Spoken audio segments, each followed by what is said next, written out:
Welcome to the Quantiv Tech Podcast Network. And today we're going to be speaking with Berkay Kaplan, and you can find him on LinkedIn. And we want to go ahead and get started and introduce you to Berkay. So how you doing today, Berkay? I am great. How about you? Great, doing good.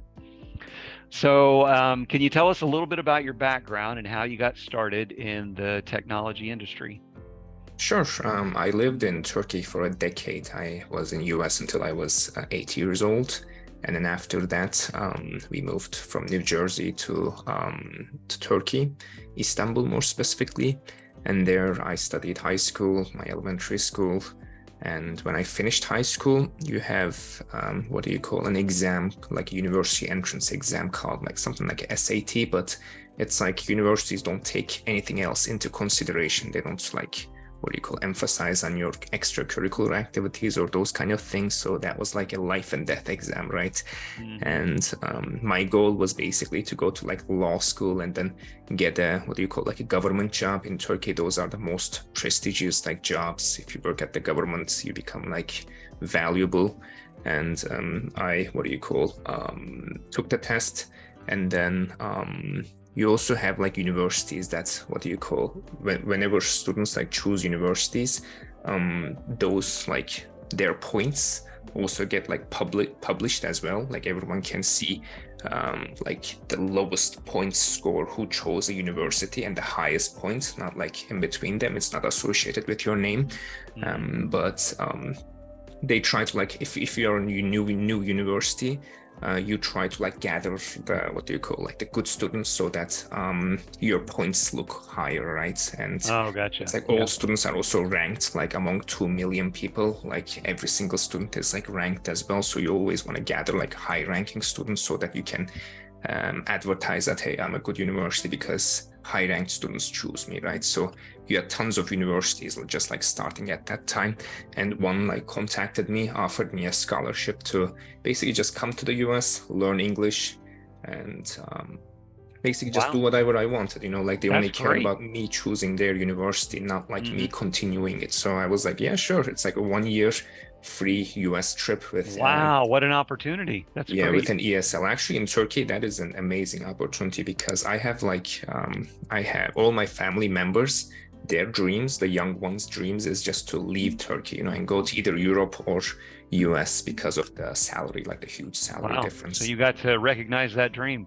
Yeah, and plus I had like a US citizenship also under my belt, and Oh, like that's a nice. huge difference as well. Like I see international students struggling with so many things, and I hmm thank my dad every day for what do you call that? That's wonderful. And I forgot to ask you, where are you located? I am right now in Illinois. Okay. All Yep. right. Yeah, in the So Midwest, like me. I'm in Ohio. yeah, Ohio. Yeah. Yeah. I came to like the US, Texas, the ESL school there. The hmm school I specifically went to only had three majors as far as I know, maybe more, but like there were like three, a lot of like people were going into those majors: business, hmm education, and most importantly, computer science. So like lots of my friends were computer scientists. hmm And I don't want to call it peer pressure, but like when they always talk about like computer science things, it definitely sparked my interest. I was like, let me take a look at it. Let me start learning like programming languages. Let me try doing like side projects. hmm Over the time, I definitely liked it a lot. And Cool. I Very also cool. realized like since English is my kind of like my second language, hmm like being a lawyer might be challenging because you have to have an excellent control over like your English skills. So I hmm was like, technology is also getting hot as well, and it seems I made the right decision because some of my like a lot of people I know are trying to get into the computer science field via like boot camps or taking on projects, those kind of things. So Yeah. Yeah. that's very lucky for Well, me. if you would have gotten to the legal field, you could have started a whole new thing for a sitcom on TV, The Turkish Attorney. Yeah, I could have probably talked about like the differences between like the legal system in Turkey and the US. US is definitely a unique legal system, since every state hmm has their own laws and those kind of things. Oh, right, right. Yeah. Well, cool. Yeah, appreciate that background. So I wanted to ask you, what would be your inspiration if you did start a tech company, and what problems would you want to solve? So one thing that would probably like prompt me to start a company is that witnessing like a problem firsthand. Like let's say I see a problem, right? For instance, like one thing can be, the SQL language. Like not everyone knows about that. And I had I met with a co-founder who, was starting a company, and then he was trying to replace SQL with basically just English. You just type what you want, and then the program converts that to SQL, and you get your data. And he was trying to use natural language processing. This function is already built, but and there's already like some competitors, but he was trying something kind of like more unique in that field. And I thought that was a very useful problem, because my interest is in B2B and B2 government, right? Because like the customer acquisition costs are like sky high, and B2B startups just have like a higher survival rate. If you kind of Google that, that's generally customer acquisition is very costly. But your idea of finding a problem first and solving it and trying to build a company around it is a very doable thing. In fact, that's how I built most of my small companies, is basically responding to problems in the market. Like one of the first ones I built was a content management system. And this was back in 2000. We started to see a problem where people wanted to update and get information out on their website. And they didn't really have a good way to do it other than what, at the time it was called a webmaster. So you had this guy and he was a bottleneck. And so we actually built from scratch multiple content management systems. And eventually we saw a pattern and we thought, why don't we just build one that's generic and then have it on a server as a platform and have our clients use it. And we actually called it the content management system. And this was before CMS was even an acronym. But that was just one example. So I think that's a great way. How do you anticipate going to find those problems in business? So one way I found it is, and I found it very extremely useful, is that you have like co-founder matching applications. Like the most popular I know is Y Combinator's co-founder. Imagine it's like Tinder, right? It's like you get matched. There's two categories, non-technical and technical people. And they get matched. You can choose your preferences and say, hey, I don't have an idea. I want to join someone who has an idea. And that way you can actually like meet like founders who are like in the initial stage. You might even land as a co-founder to like funded startups as well, which is just kind of mind-blowing. I don't think you'll get like an equal split, but you will get like you can land on like existing solutions and those kind of things. So for me, my inspiration is either witnessing a problem first, and probably I prefer kind of Y Combinator as well, because I get to get exposed to like a huge wide variety of problems. These co-founders also, like most of the co-founders I met, are also extremely educated people who literally like know what they are doing. One time I got matched with like a Wharton like business school graduate who worked at Bain, the consulting company. And his problem, it was in the B2C domain, but his goal was to decrease the customer acquisition costs. And his idea, like he was trying to revolutionize like the referral links. And I thought his idea was extremely extremely feasible. So I would say like YComb, I've had excellent experience with co-founder matching apps. Great. That's great.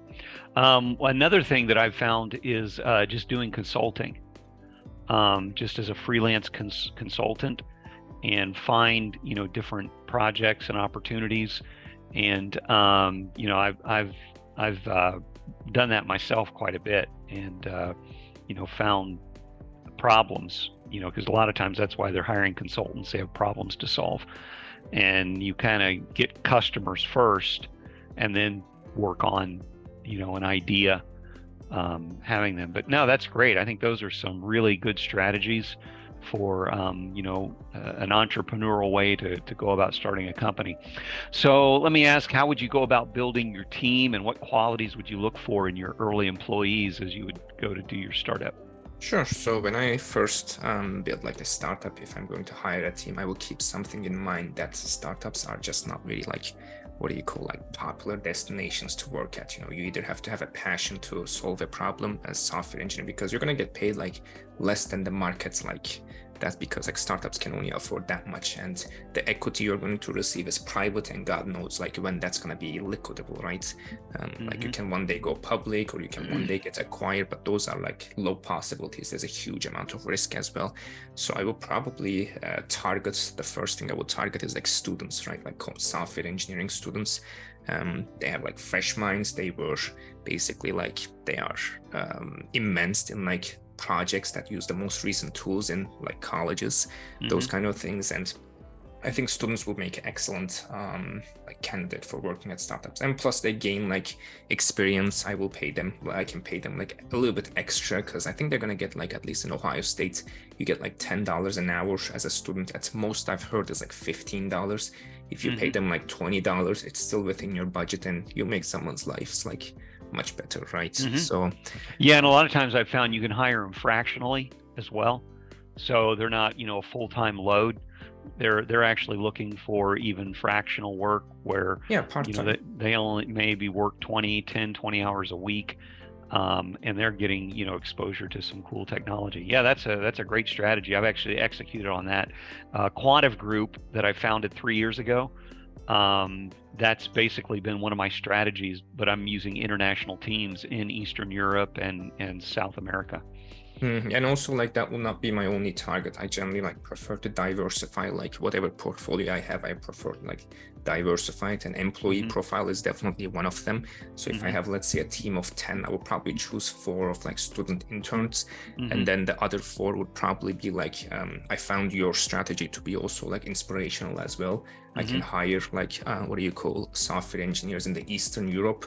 That way I can keep the cost low. I can pay them reasonably in the US, and in their country that's going to be a lot of money for them.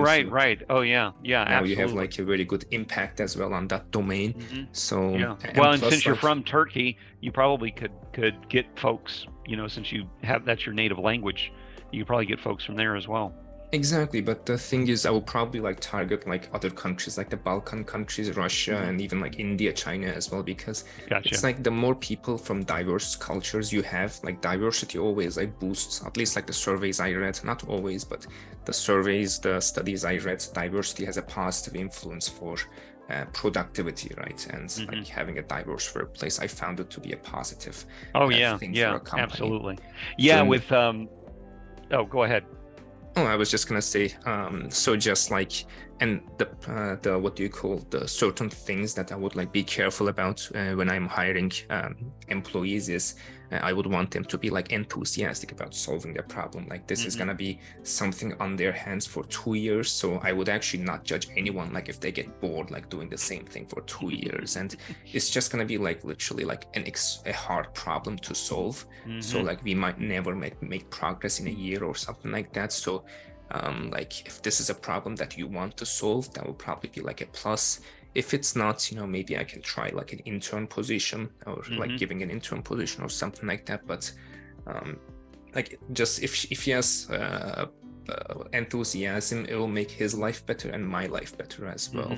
And another thing is like I would want the employee to have like good research skills, right? Like technical skills is also in my priority, but I would care more about his research skills, how well he can gather information on Google, or how well he can do like open source intelligence, those kind of things on my competitors, those kind of things. And the last is probably like ethics, because startups like generally don't have an excellent reputation with ethics as far as I know. And honestly, if I am starting a company, I would want to make a positive difference, right? And generally companies receive a lot of scrutiny as well, so it's just way too like dangerous to hire an employee who might have like a little questionable ethics. So I think like ethics is something that he should absolutely. You're building a good foundation with those qualities. And also like another thing is like I've also seen some founders like unknowingly committing like unethical acts as well, and I would also like want my employees to kind of keep like me as well, like question certain ethical, like there's a chance you can make a mistake which can cause something unethical, but like if you have employees with good understanding of ethics, they can also like kind of enlighten you on certain areas, because business is like a very different domain, right? So something that looks ethical to you might not be reality. That's what I was going to see. Ethics sometimes can be kind of objective, because you're exactly right. One thing someone thinks, oh, that's ethical, that's okay. Someone else may say, yeah, that's not something that I would want to do. So yeah, I think spending time with people, you get to see if your ethics are aligned correctly. Exactly. And I also come from like kind of like a different culture, and there's several things like in Turkey that are ethical, but it's not ethical in here as well. So it's also like important to at least like, what do you call, keep myself aligned with the American culture as well, just like have a universal understanding of ethics and avoid like certain things. Right. No, that's good. Yeah, I think that's a good strategy. So what would you say would be some of the biggest challenges in the early days of your company, and how would you overcome them? So when I was talking with like some potential co-founders, the first thing is basically build like a beta product, right? And that is the important thing. And once you have the beta product, or like at least a demo, you can apply for pre-seed funding, because like that's when you get that funding is the time you can kind of quit your full-time job and then focus 100% on the startup. And that might be like a challenging phase, like getting that product first, and then applying for a pre-seed funding, being able to communicate with the investors, or knowing at least where to apply, how to apply, what kind of venture capitalists are looking for like your type of product, and those kind of things. The funding is probably going to be very challenging. And yeah, it is. I've had about probably 5 different tech startups, and they were all self-funded. So I basically had to use credit cards and mortgage my house. Yeah. Yours is like a true passion. Very high risk. Yeah, yours is like a true passion. I probably would not be able to like use my personal funds for that. Yeah. Well, you've got to have personal funds to do it, and I never really have had like a war chest or anything. So it's been a lot of feast and famine. Yeah, I bet it was. So fortunately, I have my wife was okay to ride that roller coaster for many years. Yeah, and another thing is like, of course, like hiring employees who are gonna be your first. You can't just immediately like hire a team of 10, right? So you're gonna probably need to first hire employees, and I would probably go with like students, and just as I said before, and international students. I also forgot to mention like 4 of them are international, like 4 of them are students, and 4 of them are like international workers. And then I'll probably have like 2 also full-time workers, like who are in like senior level, so that the knowledge just keeps in the company, because when one student leaves, right, then he's also taking the knowledge with him. But if I have 2 full-time employees who are most likely going to stay, it will like kind of put less burden on me. So but if I first need to build a team of 3, I'll probably first go with students and international workers, because it's going to be extremely disorganized, right, the startup, and everyone's going to probably make tons of mistakes. But those kind of like employees are more forgiving than the senior like software engineer, right? It's going to create less frustration and those kind of things. So just to reduce the friction, I'll probably hire like those kind of students. And connecting with the clients, like I've never done it before, of course, but it might be, I'm envisioning it to be a little bit challenging, right? Because I found that to be the number one challenge, is getting clients. And a lot of startups that I've talked to and run into, they get too caught up in solving a problem, and then once they solve it, then they go to try to find clients. And it is really, really difficult. The way that I've gone about it, and I know other entrepreneurs, is they find clients first and find out what problems they have, and then work at solving those technology problems. And it's a little more organic way. But you're also doing market discovery and market validation at the same time. So, there's different ways of doing it. I always gravitate back to what my experiences were. So that's, why I've seen that to be. Maybe it's also reasonable, like the first thing you do is immediately connect with clients and then like just talk with, before you have a product, just talk with them, have an open conversation and see how they're willing to solve that, how painful that problem is in the field. Oh, yeah, absolutely. I mean, there's no better way to do market analysis. In fact, this company I have right now that I started 4 years ago, Quantiv Group, that's exactly what I did. I met with dozens of CEOs of technology companies, and I asked them, what are your problems with sales and marketing? Because I wanted to figure out ways to help them. And I started to see a recurring theme, of what problems they would have with, acquiring new clients and business development. And so that's why I took the agile process and started to help a couple of them using agile, and it worked really well. And I was able to double my sales in 2021. Oh, wow. And it was because I was using the same process I was consulting with them about. So it was kind of cool. Well, let's see. So can you walk us through maybe how you would go about developing your products and how you decide which features to include and leave out? So the first thing, of course, I think is like client discovery, like who in this problem, like who suffers the most from this problem, and getting connected with them, of course, and having an open like conversation with them on what your solution should do. I think would be like a feasible strategy. And once you like have a set of like features to include in your product, you basically then I would think the next step would be to analyze like those features, right? So you have like some certain features that are just not achieved yet with the current technology we have, right? So such as like an indoor GPS or something like that, like that's still an ongoing like research area.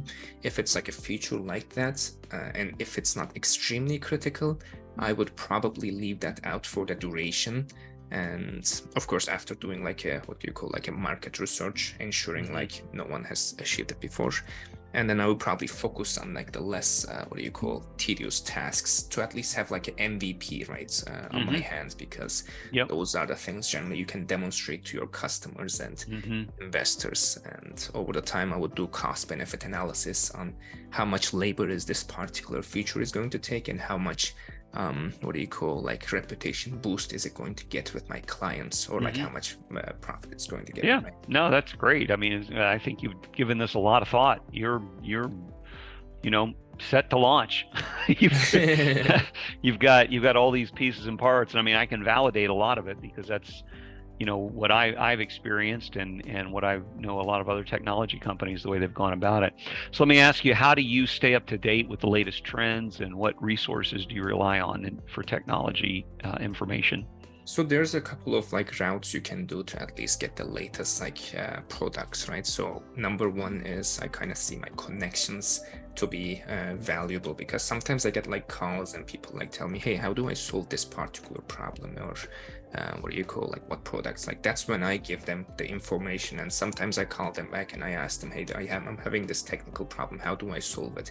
So like this is called, I believe, knowledge spillover in business, where like people get together and they just like share knowledge. Those kind, if I'm not wrong, I'm not like very familiar with the terminology, but basically just getting information from the other side. They're gonna tell you about the tools they use, or what they do in work, basically. And another way I found is like internet, like there's like certain websites that tell you what tech stacks each company use. Like there's one called stackshare.io, and then you have like the stacks folder path there, but that basically tells you which companies. I haven't found that to be extremely accurate though, because it's like some companies just have several like teams, like so many teams that each team use different, and I think it will be very hard to categorize like the tech stack. But like there's sometimes like known truths, right? Like Capital One is trying to move their entire like at least when I was working there, they were trying to move their entire digital infrastructure into AWS. So that tells you like something like a big company is basically using cloud infrastructure, so that might be the right direction, and those kind of things, of course. And like conferences would work. Like for instance, if you're a security professional, you should probably ask your company to fund a trip to the DEF CON conferences every year, because they kind of demonstrate the latest like vulnerabilities or those kind of things. This year not this year, last year I was in Las Vegas for that conference, and I found it to be quite useful, like the networking aspect is very strong. Everyone wants to network there. And you also have like local gatherings, like the website is called Meetup. Meetup is like a very famous one. And you generally have like groups like tech professionals, under 40, under 30, those kind of things. So I've never went there, but I would assume it will be useful to utilize it. Very cool. No, that's great. Yeah, those are some great ways. I've used a lot of those myself. So what advice would you give to someone just starting out in the technology industry, and what mistakes should they avoid? So I would recommend them while you're taking like classes. There's like a couple ways you can enter the technology like area, right? Like for instance, college, for instance, boot camp, like a 6 months, 1 year boot camp. I've seen some people getting success with that as well. While you're taking classes, I think the essential thing is doing projects for clients. Like for instance, my first professional project for a client was for a professor. Like if you're, for instance, taking classes, professors are excellent like candidates for clients. And even if you don't get paid like for your first project, I would recommend you to take it. And that way, like you're a student, right? The client is going to be a little bit more forgiving. They know you're a student, you're volunteering for them. And that way you can at least gain some experience. And then once you gain like certain project experience, you can add it to your resume. For instance, like if you don't have any work experience at all, you might just change the work experience in your resume to project experience. And that's a good idea. Include your projects there. They can be informal projects. You don't even have to reference the GitHub of that. It's a plus if you do, but that's a great idea. Yeah, so like that can entice the companies, and then as soon as possible get an internship as well, because internships for your first job can matter. And or basically another thing is you can also volunteer for a startup as well, or get paid like as a student, as an intern. Startups are great like stepping stones to go into like a 6-figure actual like software engineering job, right? Like a professional one. And another thing I think I would recommend is graduate school. I think in our area is becoming more and more necessary, because you have like a lot of people entering the domain with boot camps, or just like through their like self-teaching methods. Like CS, the supply for CS is increasing a lot, right? And you need to be able to distinguish yourself. So whether it's a master's or a PhD, I think you need to be able to tell your your client that, hey, I'm the person that can solve your problem, because you also have like tons of influx, software engineer influx from like foreign countries as well. So you're competing with a lot of people in this domain. And another last one is, it's gonna sound like a classic, but you're never going to stop learning in CS. CS changes a lot every day. There's like new tools are becoming very, very, very popular, like those kind of things. So I know that it really helps to constantly be learning. Yep, that's I think the thing about engineering. If you like learning, I think this is your domain, but if you want to like stay stable, this might not be the best for you. Yeah. Well, great. Well, I certainly appreciate having you on. Appreciate the conversation and learning more about you, Berkay, and wish you the best. And thanks again. Of course, Mark. It was really nice meeting you. Thanks for having me. You too. Yep. Take care. Bye-bye.